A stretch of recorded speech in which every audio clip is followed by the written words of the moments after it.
Ambil satu ekor tikus dan diusahakan memilih bobot yang besar.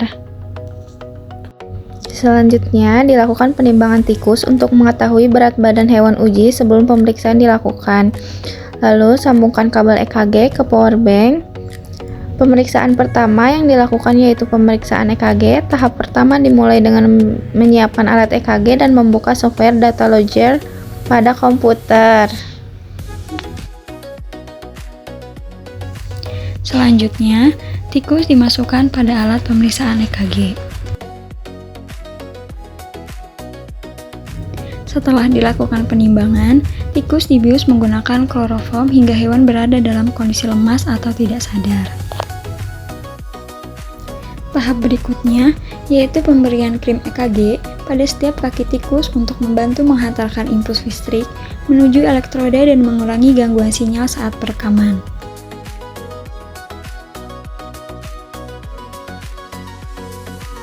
Setelah itu, keempat kaki tikus dipasangkan pada elektroda logam yang telah terhubung dengan alat dan komputer.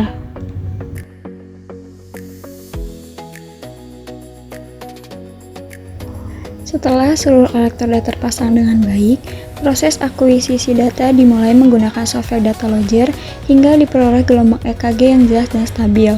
Setelah itu, tikus dikeluarkan dari alat EKG.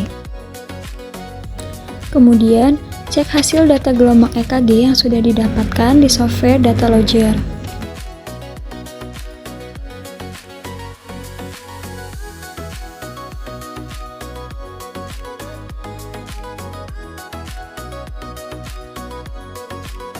Berdasarkan hasil pengukuran yang diperoleh, rata-rata denyut jantung sebesar 336 bpm. Nilai tersebut masih tergolong normal karena denyut jantung tikus umumnya berada pada kisaran 250 hingga 450 bpm.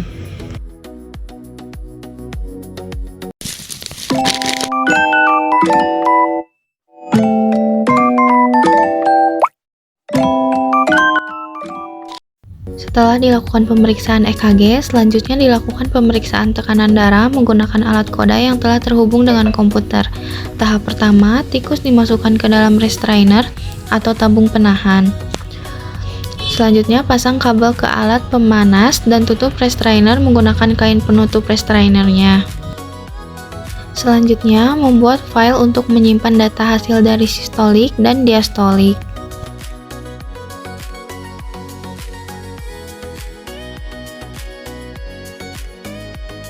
Kemudian, cek suhu pada alat pemanasnya dan pijat pelan pada bagian ekor tikus.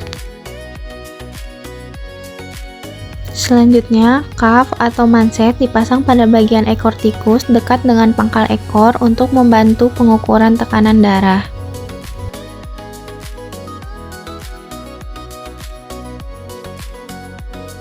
Lalu, lepas kabel dari alat pemanasnya. Sebelum pengukuran dimulai, dilakukan pengaturan jumlah siklus pembacaan pada alat koda. Pada praktikum ini, pengukuran dilakukan sekitar 15 siklus dengan 10 siklus awal. Karena digunakan sebagai tahap aklimatisasi agar hasil pengukuran lebih stabil. Setelah seluruh alat terpasang dengan baik, proses pengukuran tekanan darah dimulai hingga diperoleh data tekanan darah sistolik dan diastolik tikus. Berdasarkan hasil pengukuran menggunakan alat koda, diperoleh nilai sistolik berkisar antara 65 hingga 76 mmHg dan diastolik antara 46 hingga 53 mmHg.